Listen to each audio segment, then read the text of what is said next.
bonsoir à tous. À la une de ce journal, une pétition de 62 parlementaires camerounais suscite un tollé de réactions. Dans ce brûlot, ils accusent des parlementaires américains de tentatives de déstabilisation du Cameroun à travers la présentation d'une situation sécuritaire et humanitaire catastrophique dans les régions anglophones, en refutant cette réalité et exigeant l'extradition des leaders des mouvements séparatistes. L'initiative de ces députés camerounais divise la classe politique. D'aucuns, choqués, critiquent cette démarche jugée égoïste et qui risque d'attiser le feu dans une crise qui n'a que trop duré. Nous en parlerons en ouverture de ce journal. Dans l'escale internationale, en Centrafrique, le gouvernement se félicite de la reprise de plusieurs villes qui étaient jusqu'ici contrôlées par des rebelles centrafricains et des contestations violentes post-électorales ont éclaté au Niger, pendant que les partisans de Laurent Gbagbo attendent son retour prévu pour mi-mars 2021. Où en est-on avec les négociations entre l'ancien président ivoirien et son homologue, son successeur, Alassane Dramane Ouattara? Nous en parlerons dans la page internationale du 20h.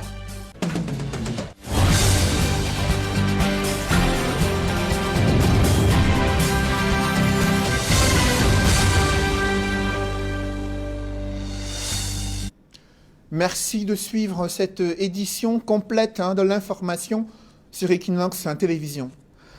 Au regard de l'enlisement de la crise anglophone, d'aucuns ne l'avaient pas vu venir. Cette pétition signée des parlementaires camerounais, 62 députés, qui ont adressé leurs vives protestations contre les multiples sorties des parlementaires américains, lesquels ont appelé le président Joe Biden à intervenir afin de mettre la pression sur le gouvernement camerounais pour résoudre la crise dans les régions anglophones et offrir un statut de protection temporaire aux Camerounais qui demandent l'asile aux États-Unis.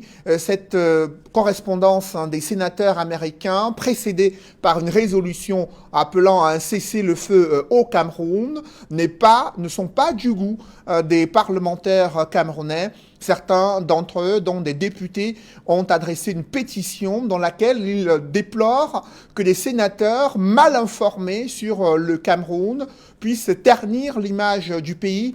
Ils exigent l'extradition de ces leaders des groupes armés séparatistes anglophones et ceux qui financent le terrorisme dans les régions anglophones. Les points saillants de cette pétition sont évoqués avec Gladys Sidier. Signataires de la lettre, des députés de l'opposition. Pour eux, c'est clair, les sénateurs américains doivent s'occuper de leurs affaires et pas du Cameroun. Le Cameroun auquel ils font allusion n'existe pas. C'est ce que déclarent des députés camerounais dans leur lettre. Les élus camerounais dénoncent, entre autres, les mensonges, l'opinion déformée du Cameroun par le Congrès américain dans un courrier adressé au président Joe Biden il y a quelques semaines.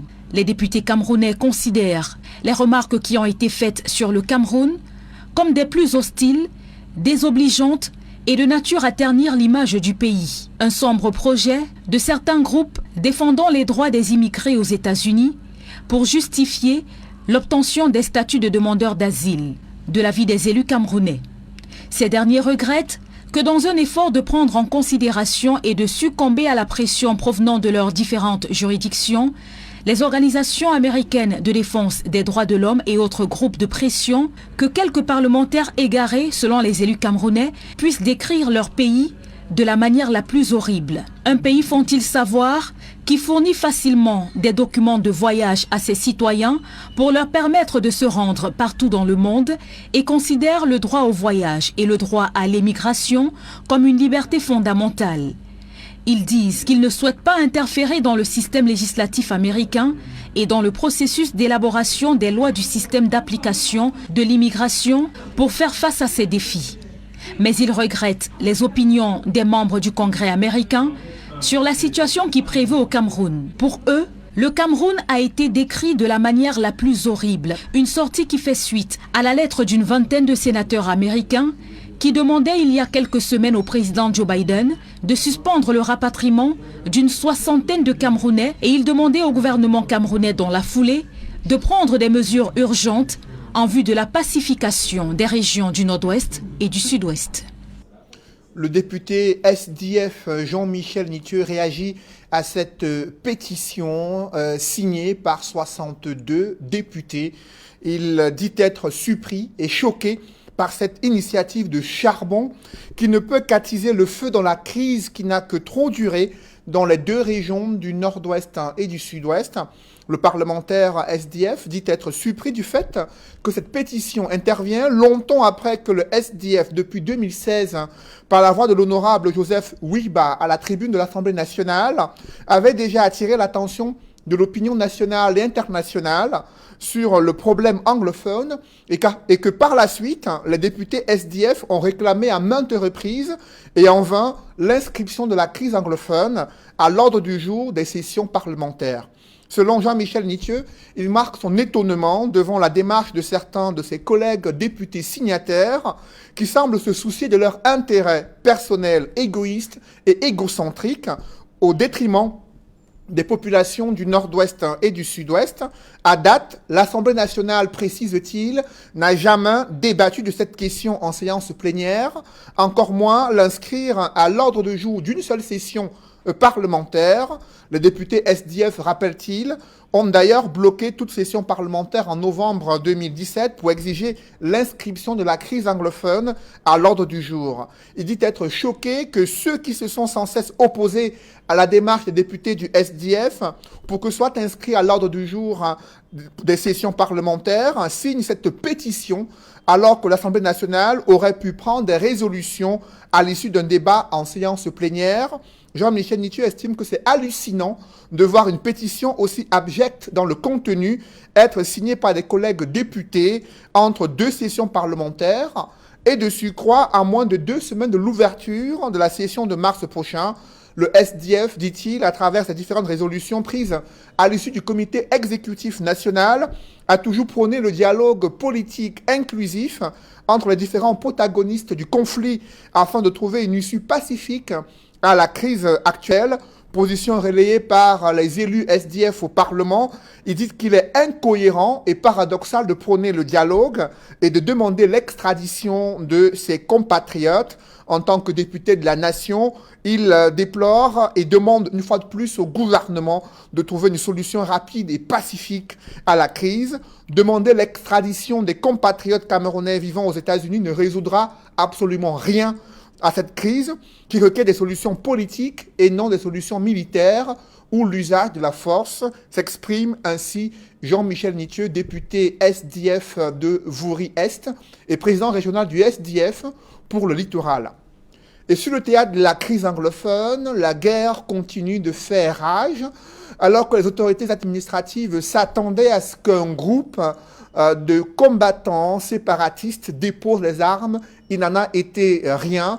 Le ministre de l'administration territoriale s'est rendu en plein cœur de cette crise anglophone, exigeant une fois de plus à ses leaders et membres des groupes armés séparatistes de déposer des armes. Il a même indiqué la démarche qu'il devrait suivre afin d'éviter de tomber sous le feu nourri des forces de sécurité et de défense. Compte rendu, Stella Mbou et Jean-Paul Chouniat. Si des sources officielles et officieuses ont créé le flou sur le réel motif de la visite de Paul Atanga-Ndji dans la région en crise du Nord-Ouest, où il était censé accueillir plus d'une centaine de séparatistes devant déposer les armes et intégrer le centre de resocialisation du DDR, le patron du commandement territorial, presque dans la posture d'un homme déçu de ce faux bond, doute de la bonne foi des combattants séparatistes à sortir de la brousse. Ceux qui disent qu'ils sont en brousse et ne savent pas comment faire pour sortir, je n'y crois pas. Ils veulent rester en brousse. Et ils trouveront les conséquences des actes maladroits qu'ils voudraient continuer à poser. À la réunion extraordinaire de sécurité regroupant le gouverneur du Nord-Ouest, Adolphe Tchofolele l'Afrique, et tous les chefs d'unités de forces de défense et de sécurité dans la région, le ministre de l'administration territoriale donne la conduite à suivre aux sécessionnistes, désirant revenir à la vie républicaine, avec assurance de ne pas être inquiétés. Prenez un mouchoir blanc sur la main gauche et l'arbre de paix sur la main droite. Soulevez vos mains et avancez même vers les forces de défense et de sécurité. Ils ne pourront pas tirer sur vous. Parce que lorsque vous avez soulevé les mains, et on le sait, vous avez les mains en l'air avec vos munitions, c'est un signe de reddition. Autre sujet imposé à l'ordre du jour de cette réunion, selon Paul Atangandji, la découverte à l'instant d'une cache d'armes artisanales à Oum, dans le département de la Mentchoum. Il y a un citoyen responsable qui a appelé la gendarmerie pour dire que les terroristes ont caché les armes quelque part dans cette localité. Et les gendarmes sont allés là-bas, ils ont récupéré ces armes.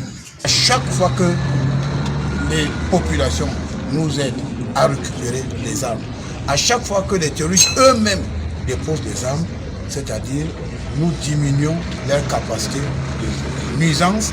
Et bien avant cette concertation stratégique pour la sécurisation de la région du Nord-Ouest, Paul Atangandji est allé à Bafut faire l'état des lieux d'un arrondissement où des bandes armées en 2018 avaient sémé la terreur, incendiant tout sur leur passage, dont la sous-préfecture du coin que vient de reconstruire le bataillon d'intervention rapide. Pour mieux encadrer les activités des autorités administratives, ils nous ont proposé des miradors devant et derrière. Cela veut dire que quand le sous-préfet est dans son bureau, il y a les postes de contrôle et qui peuvent suivre jusqu'à 300, 400, jusqu'à 2 km. Donc je crois que c'est une innovation. En quittant la région du Nord-Ouest, le ministre Paul Atangandji recommande une fois de plus aux populations de collaborer avec les forces de défense et de sécurité pour neutraliser les séparatistes et autres assaillants armés qui compromettent le retour à la paix au Cameroun anglophone. Dans une région voisine, celle de l'Ouest, c'est une recrudescence des cas positifs de Covid-19 qui est enregistrée. Malgré cette recrudescence, il y a une insouciance de la part des populations résidant dans cette partie du pays. Plus personne ne porte les masques, encore moins ne respecte les mesures barrières afin de prévenir cette pandémie de Covid-19. Les populations déplorent la faible mobilisation des autorités municipales et administratives afin de les sensibiliser sur les dangers auxquels ils sont exposés. Reportage Leclerc Sakem. La région de l'Ouest explose le tableau des chiffres et reste dans la zone rouge pour cette deuxième vague de la pandémie du coronavirus. Presque un an après sa survenue au Cameroun. En 4 jours seulement, 208 nouveaux cas de contamination ont été recensés dans une vingtaine de localités. Pourtant, les populations semblent ne plus s'inquiéter au sujet de l'existence de la maladie. Un comportement qui se traduit par l'abandon total par ces dernières des mesures barrières dans les marchés, cas de transport et autres lieux de forte mobilisation. Même le cache-nez, mais ça à la maison, déjà c'est oublié. Et le fait d'acheter le cache-nez chaque fois, bon, c'est un peu embêtant. C'est vrai que le danger est dehors et on ressent. Nous constatons qu'il y a eu un relâchement sur les mesures barrières, notamment les points de lavage des mains qui avaient été au préalable déposés par les autorités communales. Ne sont plus ravitaillés en eau, ne sont plus ravitaillés en savon. Il y a même certains points qui n'existent plus. Donc nous constatons que cette pandémie, malgré qu'on parle de la deuxième vague, nous voyons que même la façon dont les autorités prennent la chose, les populations les prennent de la même façon, avec une légèreté. Parmi les localités les plus affectées de l'Ouest, le district de santé de la Mifi tient toujours le peloton de tête avec son 17 nouveaux cas au soir du 24 février. Il est talonné par les districts de santé de Tchon, Fumban, Malantouen, Banganté. Parmi les foyers de contamination, les établissements scolaires, à l'instar du lycée bilingue de Bafoussam, où l'on dénombre 8 cas. Dans cette cour de récréation, l'on se croirait à la cour du roi Péto. Le nom Corona ne dit plus rien à personne.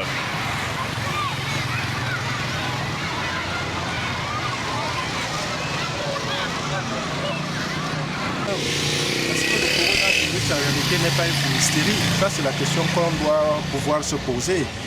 Et donc, en tant qu'iconoclaste, je le dis, je pense que ces choses-là ne m'intéressent pas trop parce que nous sommes dans un monde globalisé, nous sommes dans un monde de complotistes. Et quand je lis des ouvrages tels que la 4e révolution mondiale, que j'exhorte beaucoup à lire, je me rends compte qu'on est en train de nous aménager dans une sorte d'engrenage qui au finish pourra aboutir à une sorte de disparition de l'espèce humaine. Les autorités, à travers des communiqués, dénoncent ces habitudes non conformes à la limitation de la propagation du virus, mais la campagne de sensibilisation de proximité, comme c'était le cas il y a quelques mois, sont désormais inexistantes. À l'hôpital du district de Chong, malgré la réticence qui demeure côté usager, un dispositif est installé à l'entrée pour le testing des patients qui arrivent. Au sein de temps, on est en train de reprendre en force toutes ces mesures barrières-là. Et nous pensons qu'avec la stratégie, on a mis une tente à l'entrée pour filtrer les malades et tester massivement toute personne qui entre, qui accepte d'être testée. On va lutter efficacement contre ces maladies. Donc pour l'instant, nous avons le matériel à notre niveau pour régler les quelques cas qu'on a en salle. Nous invitons, je pose cette occasion pour vous demander s'il y a possibilité d'inviter les élites locales, de prendre toutes les mesures possibles, d'abord pour sensibiliser pour la population, je veux dire les élites et les leaders d'opinion, et parce qu'il y a un élément ici dans la mémoire qui me gêne un peu, les corps communautaires. Les gens ont tendance à faire des autopsies. Il faut faire attention aux autopsies. Les chiffres, en moyenne, nous avons 3 à 4 personnes positives par jour. Et quand on dit pour une maladie comme celle-là, quand on a une personne positive, c'est-à-dire que la personne aurait laissé des foyers ailleurs. Au total, la région du Soleil couchant, à cette date, a 2172 cas comptabilisés, 1781 guéris, 98 décès, soit un taux de létalité de 4,51%. Sur la pénétrante est de Douala, vous l'avez peut-être observé autour du fleuve d'Ibamba, une activité de collecte de sable dans les profondeurs de fleuve s'est créée. Des plongeurs, au risque de leur vie, devenus de véritables hommes-poissons qui vont dans les profondeurs du fleuve afin de recueillir du sable à vendre à tout constructeur dans la capitale économique du Cameroun. Ils vivent dans une précarité indescriptible. L'activité peine à être rentable, mais c'est leur seul moyen de suivi. C'est le constat que font Dallas Kana et Cédric Ding dans ce grand reportage. Pénétrante est de la ville de Douala, au lieu-dit Pont de la Dibamba. Bienvenue au village de la carrière de sable de la Dibamba. Ici, un peu plus d'une centaine de plongeurs, piroguiers et camionneurs cohabitent.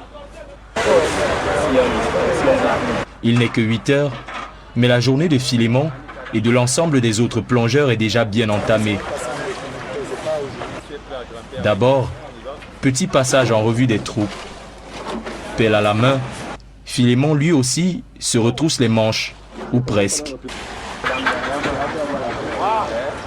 Quelques minutes plus tard, nous retrouvons Philémon dans ce qu'il appelle sa tenue de combat. Il largue les amarres et c'est parti pour la traversée. Nous le suivons, mais pas très rassurés. C'est assez impressionnant. Alors nous avons choisi de nous mêler au jeu, de jouer un peu au jeu des plongeurs et c'est très impressionnant de voir ici à côté de moi l'un d'entre eux, Philémon, faire son show. Ils doivent remplir des pirogues à longueur de journée et ce n'est pas évident du tout. Et puis c'est le grand plongeon.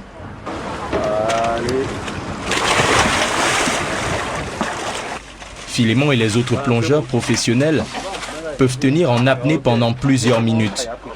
Il le faut s'il veut pouvoir remplir de sable le quota de pirogues qu'il s'est fixé durant la journée. Mais encore faut-il que le fleuve ne soit pas capricieux.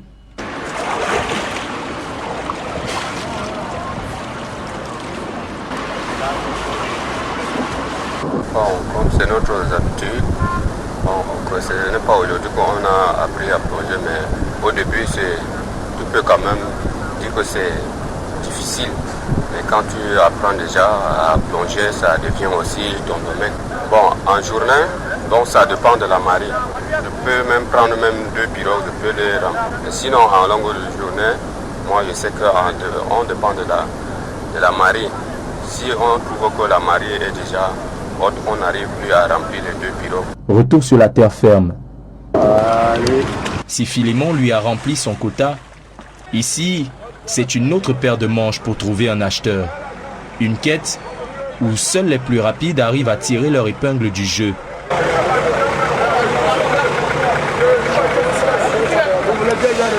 Et parfois, les esprits s'échauffent. Mais au final, c'est la qualité qui parle.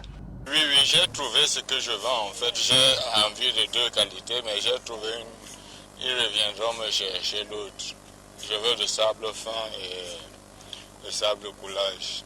Oui, parfois ils sont un peu plus actifs même. Hein. Vous savez, vous comprenez que le Camerounais a vraiment envie de faire quelque chose. Ils sont très entreprenants, ils sont sympas et chacun se bat à avoir son bout de pain. On ne parle pas que boulot au village des plongeurs de la Dibamba. À la fin de la journée, c'est ici, dans ce tourne d'eau de fortune, au nom plutôt atypique, que tous se retrouvent. Ici est appelé le restaurant La Sorcière, par rapport à nos plus grands clients qu'on appelle ici La Sorcière. Un restaurant de fortune au menu plutôt varié. Des œufs avec un plat, des spaghettis, de la sardine, des spaghettis sautés, du pain, des avocats, des crudités en général. Pendant ce temps, ça discute. Si le village des plongeurs de la Dibamba a l'air d'un petit paradis, la vie ici est loin d'être un long fleuve tranquille.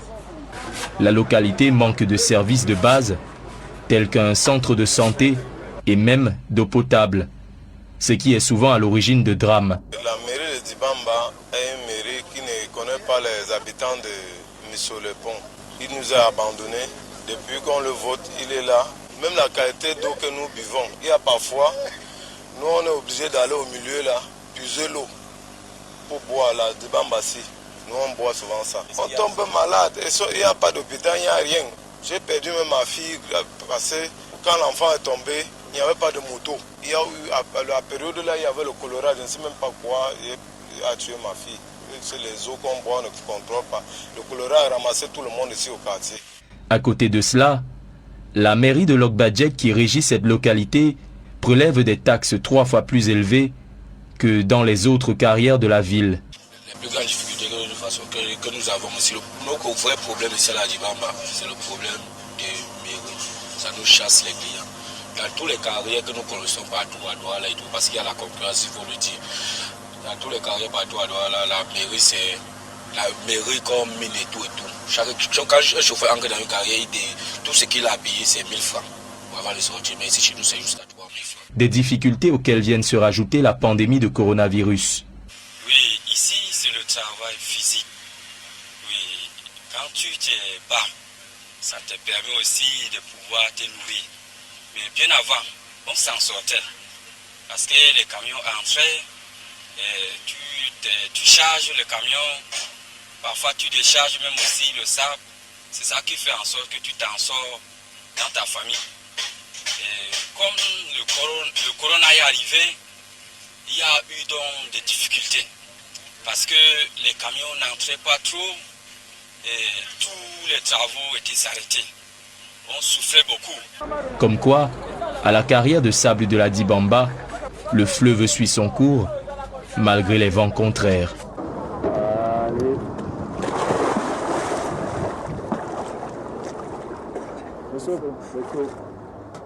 Sur le corridor Douala-N'Djamena, le calvaire des transporteurs routiers continue d'exaspérer ces transporteurs.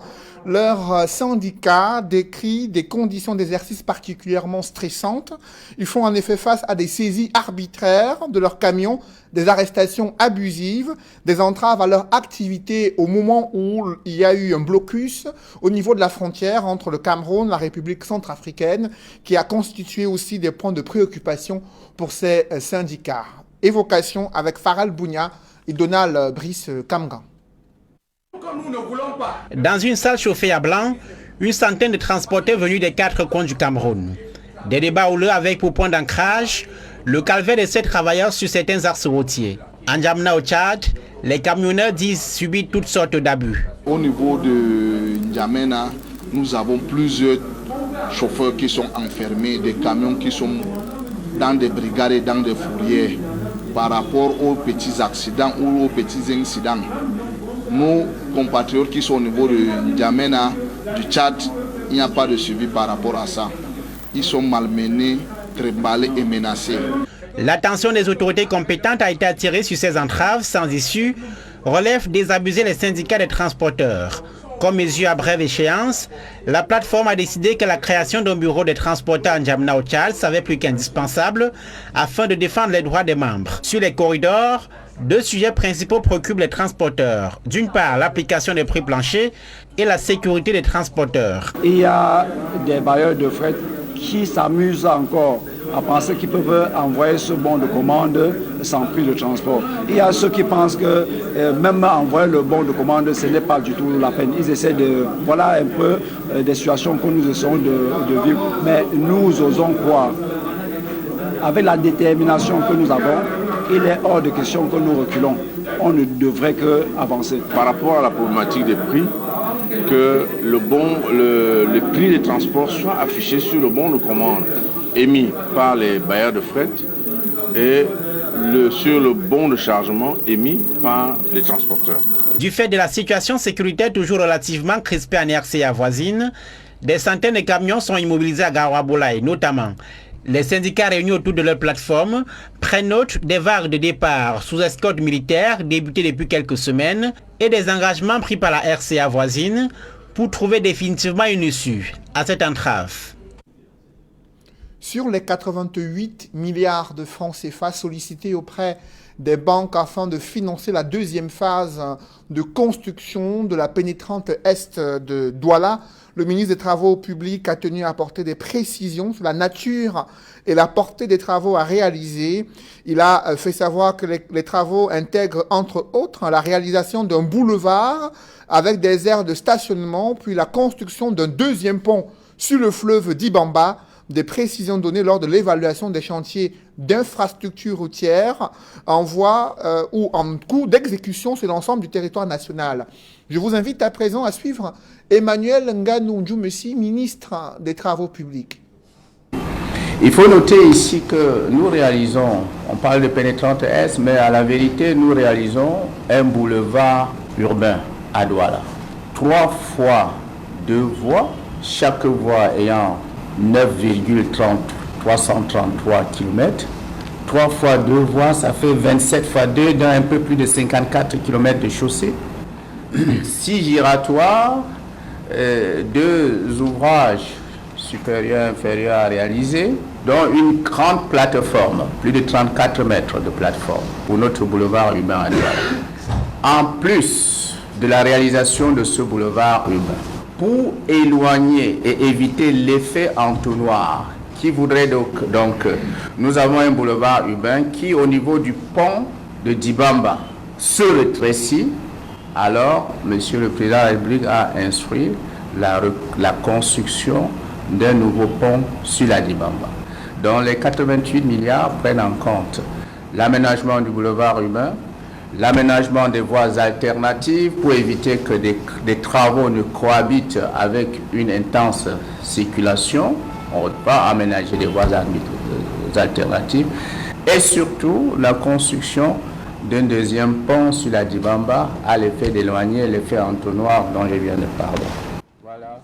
Dans l'escale internationale, au Niger, des violences ont éclaté après la proclamation des résultats provisoires du second tour de l'élection présidentielle, donnant vainqueur le candidat du parti au pouvoir, des résultats contestés par son principal adversaire politique, qui lui aussi revendique sa victoire, écrit au hold-up électoral. Des précisions avec Eric Fopossi. Des maisons incendiées, des rues barricadées, des heurts entre protestataires et forces de l'ordre, la capitale du Niger, Niamey, a été le théâtre de violences inouïes.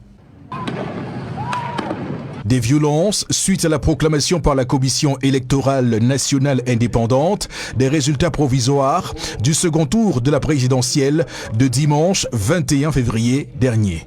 Le dégât qu'on a fait, c'est à cause de résultat qu'il a mis. C'est la cause du résultat qu'on ne veut pas, on a dit quand Bazoum n'a pas venu de première position. Mohamed Bazoum, très proche du président sortant Mahamadou Issoufou, qui ne se représentait pas, a obtenu 55,75% des voix contre 44,25% à Mahaman Ousmane, selon les résultats annoncés par la CENI. Résultats que conteste l'opposant.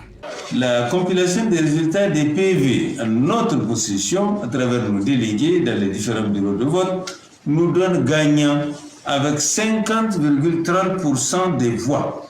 Nous rejetons en bloc les résultats partout où des irrégularités ont été constatées. Alors que l'accès Internet a été coupé au Niger, le vainqueur du scrutin a tendu la main à son challenger. Je voudrais enfin féliciter mon challenger, le président Mahaman Ousmane, pour le score remarquable qu'il a réalisé. Connaissant sa sagesse, je voudrais compter sur lui pour créer un nouveau climat entre le pouvoir et l'opposition, mettre fin aux tensions inutiles. Reste à la Cour constitutionnelle du Niger de confirmer ou pas ces résultats provisoires dans un pays miné par de multiples coups d'État et qui s'apprête à vivre la première transition de son histoire entre deux présidents élus démocratiquement. En Centrafrique, sous l'autorité du président de la République, le premier ministre centrafricain, Firmin Grebada, salue la prise de la ville de Bosangwa par les forces centrafricaines et les alliés. L'ordre sera rétabli à Bosangwa, indique-t-il, et toute la préfecture de l'Ouam. Plus jamais des bandits vont perturber la quiétude des populations centrafricaines dans cette partie du territoire national, a-t-il indiqué, en Centrafrique où un couvre-feu est appliqué dès 20h jusqu'à 5h du matin. Et en Côte d'Ivoire, Laurent Gbagbo annonce son retour pour mi-mars 2021, annonce faite à ses partisans lors d'une rencontre politique qui s'est tenue hier en Côte d'Ivoire. Annonce faite également sur son compte Facebook officiel, des négociations qui se poursuivent entre le gouvernement ivoirien et l'ancien président Laurent Gbagbo pour faciliter son retour en Côte d'Ivoire et la CPI qui pourrait se prononcer sur l'appel interjeté par l'ancien procureur Fatou Bensouda d'ici le mois de mars 2021. Mesdames, Messieurs, c'est la fin de ce journal. Merci de l'avoir suivi. Juste après cette édition de 20h, retrouvez Serge Alain Otou et ses invités pour le débrief du journal sur le plateau d'Equinox Soir. Serge Alain. Paul Atangandi, ministre de l'administration territoriale, donne quelques astuces aux séparatistes pour ceux-là qui souhaitent déposer les armes.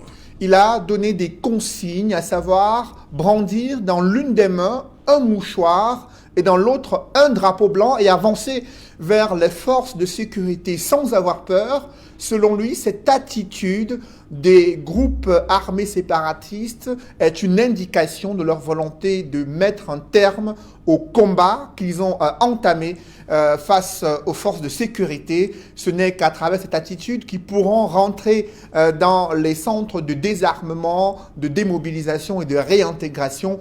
Pour lui, ceux qui restent encore dans la forêt ne veulent pas la fin de conflits armés et il dit qu'ils vont tomber sous le feu nourri des forces de sécurité et de défense. Serge Alain.